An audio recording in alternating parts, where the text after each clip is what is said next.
সংসারে দুই রকমের আমি আছি, একটা পাকা আমি আর একটা কাঁচা আমি। আমার বাড়ি, আমার ঘর, আমার ছেলে, এগুলো কাঁচা আমি। আর পাকা আমি হচ্ছে আমি তার দাস, আমি তার সন্তান, আর আমি সেই নিত্য মুক্ত জ্ঞানস্বরূপ। যাই হোক, সকাল সকাল শ্রী শ্রী ঠাকুর রামকৃষ্ণ পরমহংসদেবের একটা সুন্দর বাণী দিয়ে সকালটা শুরু করলাম আর ব্লগটাও শুরু করলাম। আগে নিজের পরিচয়টা দিয়ে নিই, তারপর অনেক গল্প হবে। নমস্কার, কেমন আছো সবাই? আশা করছি সবাই খুব ভালো আছো, আর আমরাও ভালো আছি। আজকে আমার আরও একটি নতুন ব্লগে তোমাদের সবাইকে অনেক অনেক স্বাগত জানিয়ে ব্লগটি শুরু করছি। আশা রাখছি ব্লগটি তোমাদের ভালো লাগবে। আজকে বেশ অনেকটা সকাল সকালে ঘুম থেকে উঠে পড়েছিলাম, আর ঘুম থেকে উঠেই প্রথম কাজটি কি করেছি বলো তো? ও ঘরের সিঁড়িটাকে মুছে নিয়েছি। আসলে আমার ঘরে যে আজকে বাসি কাজকর্ম করব সেটা আর করা হয়নি। সকালবেলাতে উঠে আমার শাশুড়িমা আমার ঘরটাকে লেপে দিয়েছিল, যেহেতু আজকে চৈত্র সংক্রান্তি ছিল সেই জন্য। তো আমি ভাবলাম সকাল সকাল আমার আর কি কাজ আছে, তাহলে ও ঘরের সিঁড়িটাকেই মুছে ফেলি। ও ঘরের সিঁড়িটাকে মুছে তারপর যে বাসি থালা বাসনগুলো ছিল গতকালকে রাত্রের, সেগুলোকে কলের পরে নামিয়ে দিলাম। তারপর বাসি কাপড় টাপড় ছেড়ে মুখ টুক ধুয়ে এই যে চলে এসেছি এক কাপ চা করতে। আজকে চা করতে এসে প্রথমে একটা ভুল করে ফেলেছি। আমাদের হচ্ছে কেনা জলের চা হয়, তো আজকে জানতাম না যে জগটাতে কলের জল ভরা আছে। ভুল করে কলের জলে চা বসিয়ে নিয়েছিলাম। তো লিকার চা আমি আর খাইনি, একটুখানি ছেলের দুধ ছিল, সেই দুধটুকু দিয়ে দুধ চা করে খেয়েছিলাম। এই যে তারপর চলে এসেছি রান্না বসাতে। না, আজকে আমি যে পুরোটা রান্না করছি তা কিন্তু নয়। ওদিকের উনুনে অর্ধেক রান্না চেপে গেছে, আর বাকি রান্নাটা গ্যাসেই কমপ্লিট করে নেব ভেবেছি। আজকে বসিয়েছি লাল শাক, আর এদিকে সোনার জন্য একটু সবজি কেটে নিয়েছি। ওদিক থেকে একটা ওভেনে তো শাক বসিয়ে দিয়েছি, আর একটা ওভেন ফাঁকা রয়েছে, সেটাতে ভেবেছি বসিয়ে দেব সোনার জন্য খিচুড়ি। আর সোনার খিচুড়িটা ইতিমধ্যে হয়েও গেছে। আর সেই ফাঁকে এই যে রান্নাঘরের যে জিনিসপত্রগুলো, এই কাউটাগুলো, এইগুলোকেই কিন্তু পরিষ্কার করে নিচ্ছি। সত্যি কথা বলতে কি, সকাল সকাল উঠে যদি একবার রান্নাঘরের দিকে ঢোকা যায়, তাহলে এই রান্নাঘর থেকে খুব সহজে কিন্তু বেরোনো যায় না। সেই জন্য প্রথমে কি করি, বাইরের যে কাজকর্মগুলো থাকে সেগুলো সেরে নেওয়ার চেষ্টা করি, আর তারপর চেষ্টা করি নিজের যে ঘরটা সেটাকেও একটু গুছিয়ে গাছিয়ে নেওয়ার, এবং তারপর রান্না করতে যাওয়ার। তবে সেটা আর হয়ে সারে না, জানো তো। বাইরের কাজ আর ঘরের কাজ একসাথে করে তারপর রান্না করতে আসলে ততক্ষণে দেখা যায় কি ঘড়ির কাঁটায় 10টা পার করে গেছে, আর রান্না করতেও দেরি হয়ে যায়, সেখানে খাওয়া দাওয়াটা তো দেরি হবেই। সেই জন্য দেখি ওদিকে রান্নাটুকু চাপিয়ে দিয়ে বাদবাকি কাজগুলো যদি কমপ্লিট করতে পারি, তাহলে হয়তো আমারই সুবিধে হয়। আর সেই ভেবেই বাইরের কিছু কাজ ছিল সেগুলো কমপ্লিট করে রান্নাটুকু কমপ্লিট করে তারপর এই যে ভেবেছি রান্নাঘরটাকে আজকে একটু ভালো করে গুছিয়ে নেব। তবে আগের দিনকের মতো না, চেষ্টা করেছি একটু অন্যরকমভাবে গোছানোর।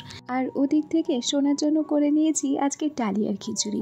অনেক দিন হলো সোনাকে ওটসের খিচুড়ি কিংবা ডালিয়ার খিচুড়ি খাওয়ানো হয়নি, সেই জন্যই চটজলদি সোনার জন্য খাবারটাও তৈরি করে নিয়েছি সকাল 10টার আগে।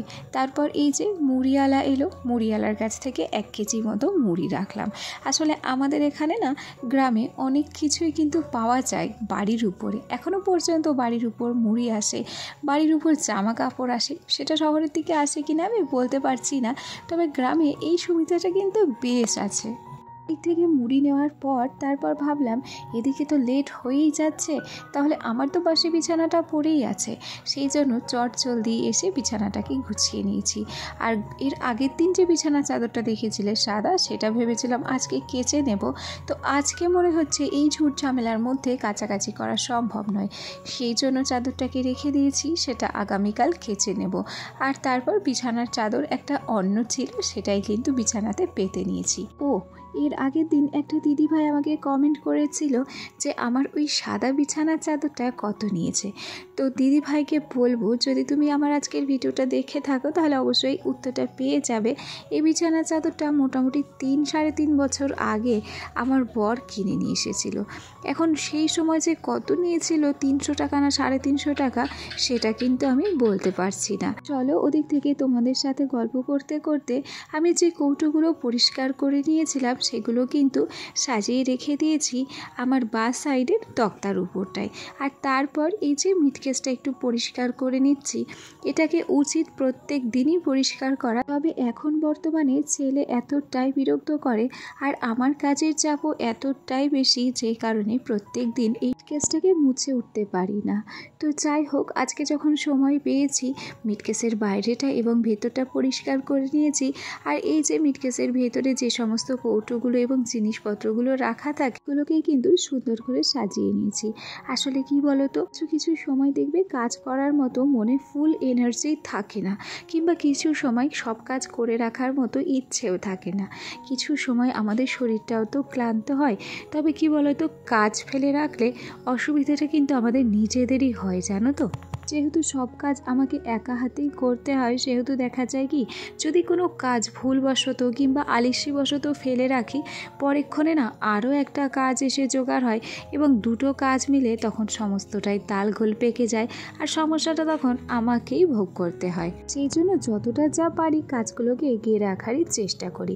তো যাই হোক, ওদিকের বেশ কিছু টুকিটাকি গোছানো কমপ্লিট করে সোজা চলে এলাম কলের পরে। এই যে দেখছো ঝুড়ি টুড়িগুলো, এই কৌটো কাউটাগুলো, এগুলো বেশ নোংরা হয়েছিল, সেগুলোকে একটু ধুয়ে নিলাম। তারপর এই যে এগুলোকে মেলে দিচ্ছি। দেখেছো আমাদের উঠোনটাতে কী পরিমাণ রোদ উঠেছে। শীতের দিনে আমরা এই রোদটাকে খুঁজে পাই না, কেন কি বলো তো, ওই যে সামনে একটা কাঁঠাল গাছ দেখো, সেই কাঁঠাল গাছের পুরো ছায়াটা আমাদের উঠোনটাকে পুরো অন্ধকার করে রাখে শীতের দিনে। আর গরমকালে এমনটা হয়ই না, গরমকালে আমাদের বাড়িতে রোদের অভাব নেই। আসলে আমরা যখন যা চাই তখন কিন্তু সেটা পাই না, জানো তো। আবহাওয়ার ক্ষেত্রে আমরা যেটা চাই তার উল্টোটাই হয়। শীতের দিনে আমরা চাই একটু রোদ আসুক বাড়িতে, কিন্তু গরমের দিনে চাই না। গরমের দিনে চাই যে একটু ছায়া আসুক বাড়িতে, কিন্তু তা কি আর হয় বলো, তা কিন্তু সম্ভব হয় না। যাই হোক, সে কথা বলতে বলতে সোজা চলে এসেছি আবার রান্নাঘরটার কাছে। এই যে নতুন যে টেবিল ক্লথ, এটাকেই পেতে নিচ্ছি। আর আগের টেবিল ক্লথটা, ওটা তো অনেকটা নোংরা হয়েছিল গ্যাসের নিচে টিচে দিয়ে, সেটাকে ভেবেছি ভালো করে সার্ফ দিয়ে আজকে ধুয়ে নেব। আর তারপর থেকে কি করব বলো তো, এটাকে 7 দিন আর ওটাকে 7 দিন অল্টারনেটিভ করে পাতবো। তাহলে কি হবে, রান্নাঘরটা না এক দিন নতুন নতুন দেখতে লাগবে। আজকে যেমন রান্নাঘরটাকে আমি সাজিয়েছি, সেটাকে নতুন নতুন লাগছে। মাঝে মাঝে একটু একটু যদি ঘরকে পরিবর্তন করা যায়, তাহলে ছোট্ট ছোট্ট কিছু কিছু চেঞ্জে ঘরগুলো কিন্তু বেশ নতুনের মতো দেখতে লাগে, তাই না? তো যাই হোক, ওদিক থেকে টেবিল ক্লথটা আমি কিন্তু সুন্দর করে পেতে নিয়েছি। আর তারপর এই যে পর্দাটা দেখলে, এই পর্দাটা এর আগের দিনকেই আমি টেলার্সের কাছ থেকে সেলাই করে নিয়ে এসেছিলাম, সেটাই আজকে লাগিয়ে নিলাম। তারপর ওই যে তখন দেখলে যে আমি মাটিগুলো গুঁড়ো করছি, আসলে এই মানি প্ল্যান্ট গাছটা লাগানোর জন্যই মাটিটা রেডি করছিলাম। আর তারপর মানি প্ল্যান্টটা লাগিয়ে গ্যাসের এই ডান দিকটাতে রেখে দিলাম। গ্যাসের পাশে সরাসরি তো জল রাখতে নেই বাস্তুমতে, একটু মাটি রাখতে হয়, তারপর জল রাখতে হয়। সেই কারণে মানি প্ল্যান্টগুলো আমি আর জলের মধ্যে রাখলাম না, এটা হচ্ছে মাটি দিয়েই গাছটাকে রাখার চেষ্টা করেছি। তো যাই হোক, তারপর কাপগুলোকেও গুছিয়ে নিয়েছি। আর এদিকে দেখো এই যে বাটিগুলো, এগুলো তো প্রত্যেক দিনই এইভাবেই সাজিয়ে গুছিয়ে রাখি, যাতে তাড়াহুড়োর সময় বাটি খুঁজতে আমার অসুবিধে না হয়। চলো, ওদিক থেকে আমাদের কি রান্না হয়েছে সেটা তো তোমাদের সাথে শেয়ার করতেই ভুলে গেছি।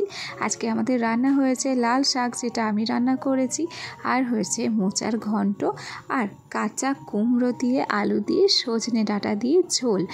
আসল কথা কি, এই রান্নাঘর সাজানোর কাজে ব্যস্ত রয়েছি, সেই জন্য রান্নার কোনো ভিডিওই তোমাদের সাথে শেয়ার করতে পারিনি, শুধুমাত্র শাক রান্না ছাড়া। তো যাই হোক, এদিক থেকে চলে এলাম সবজির ঝুড়িটাকে গোছাতে। আসলে সবজির ঝুড়িটাতে সবজি রাখতে গিয়ে পুরো সবজি সমেত ঝুড়িটাই পড়ে গেছিলো, সেটাকেই আবার নতুন করে গোছাতে হয়েছে। আর এবার দেখো চলো যে আমার রান্নাঘরটা কতটা সুন্দর করে গুছিয়েছি, সেটাই তোমাদের সামনে তুলে ধরলাম। সত্যি কথা বলবে তো যে কেমন লাগছে? আসলে আমার যেটুকু আছে সেটুকুই কিন্তু তোমাদের সামনে তুলে ধরেছি। জানি না তোমাদের কতজনের কি ভালো লাগলো। তাহলে আমার আজকের ভিডিওটি কেমন লাগলো কমেন্ট করে জানাতে ভুলো না। আজ তাহলে আসি, কাল আবার দেখা হবে। সবাই ভালো থেকো, টাটা।